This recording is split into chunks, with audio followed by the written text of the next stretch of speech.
In 3, 2, 1. It's the court case we've all been waiting for. I'm Jamie East, and this is the Smart 7 Days of Wagatha Christie. Well, hello there. We'll be bringing you a special daily update during the high-profile legal action between Rebecca Vardy and Colleen Rooney over the next 7 days. It's a tale as old as time. Well, it's as old as 2019, when Colleen Rooney posted the now famous Instagram post with the tagline, "It's ... Rebecca Vardy's account." We're now into the second week, or day 5 of Wagatha Christie. Let's find out how it's been going on. I believe there's been some cross-examination. There's been all sorts happening. As ever, our ears on the ground. Sophia Wensler, how are you doing? Hi, Jamie. I'm good. How are you? Really good. I'm abroad at the moment, so I've not been across what's been happening. So I'm hoping you can fill me in with all of the juicy details. Who's taking the stand today? What's been going on? So it's been another day on the stand for Colleen Rooney. It's her second day that she's been giving evidence from the witness box. She's been going into a lot more detail today about the period of time where she was going through this whole sting operation, as she called it. And it seems like it was quite a lonely time for her, because she's revealed that she really didn't tell anyone about it at all, not even her husband, Wayne Rooney. So he wasn't in on it either. Wow. So it was very much conducted on her own. It was while it all kind of began while they'd moved abroad for Wayne Rooney's new position, and she said it all kind of gathered pace at quite a bad time for her when Wayne was involved with the blonde barmaid, and that all came out in the paper. So a very lonely time for Colleen. But she's also, she was asked about whether she enjoyed it, being kind of part of this Wagatha Christie persona, but she claims that she hated every minute of it. She said it really wasn't something that she wanted to do, and she didn't take it lightly, but she felt she had to. However, the court did hear that she had saved a Scooby-Doo meme of kind of, like revealing the face behind the mask. So that was actually something that she saved on her phone. So the court heard that, so they kind of that led against what she was saying. Yeah. And they went into quite some detail, almost kind of forensic textual analysis of the it's ... Rebecca Vardy's account. And how often do you use ... in your texts and messages? I would say I'm actually quite an avid user of the ... I am too.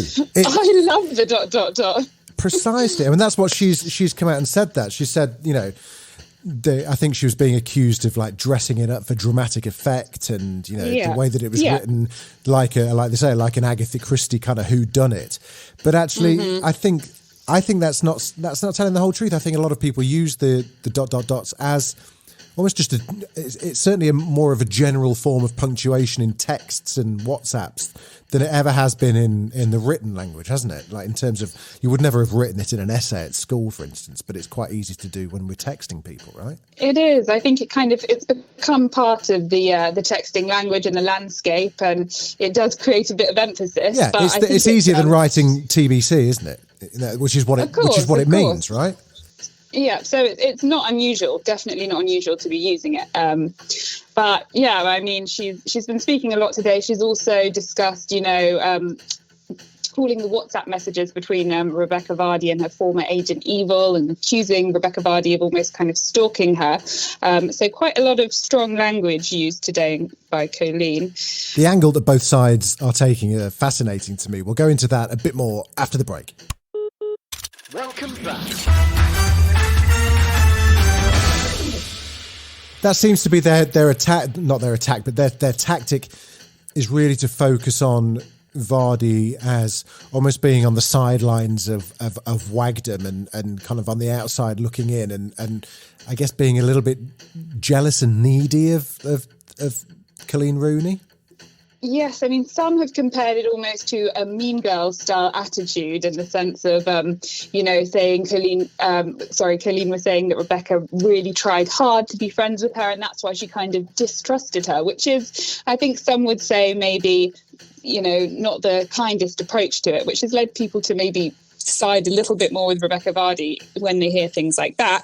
But it's useful to remember that Colleen actually needs to prove that Vardy was involved in the leaks, and that's what the whole case is based on. So it's going to be an interesting one to see how it plays out. And Colleen's actually had a lot of witnesses that she's going to bring into this, whereas Vardy is the only witness in her case. Well, I mean, it goes, Vardy's legal team, like you say, Colleen's got a lot of, I guess, character witnesses and people that she can bring to the stand, whereas Vardy's legal team seem to be focusing on, and it's ludicrous to even say this out loud, on Rooney's failure to follow what you and I, we both work in journalism, as standard journalistic practice. And for those listeners that don't know what that means, it's when she's being sued for libel, and there are certain steps that a journalist would take to avoid being sued for libel. One of which is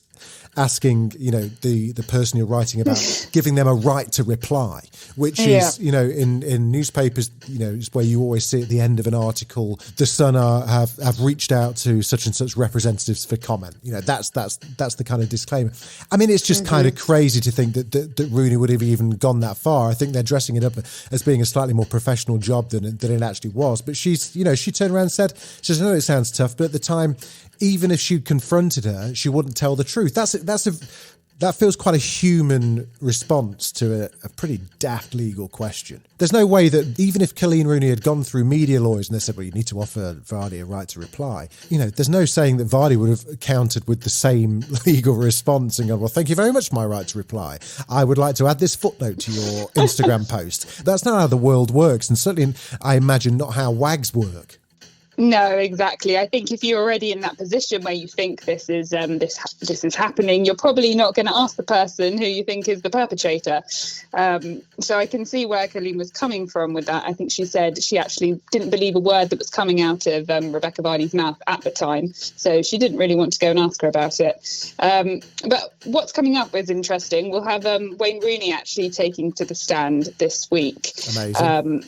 So he will be one of the witnesses defending his wife. So it'll be interesting to see what he kind of touches on. But there has been talk about him potentially talking about a confrontation that he had with the footballer Jamie Vardy during the Euro 2016 tour. Apparently he spoke to Jamie Vardy, allegedly, and spoke about what? About their wives?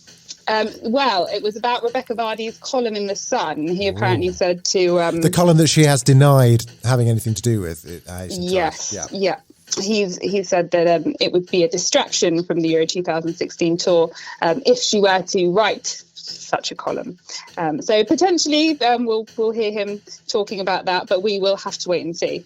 Inject it into my veins, Sophia. I cannot wait. Thank you so much. I look forward to speaking to you tomorrow. Okay, thank you very much indeed. If you've discovered us just to listen to Wagatha Christie, welcome. Thank you very much. Don't forget to hit the follow button, though, to get your Smart 7 update every day at 7 a.m.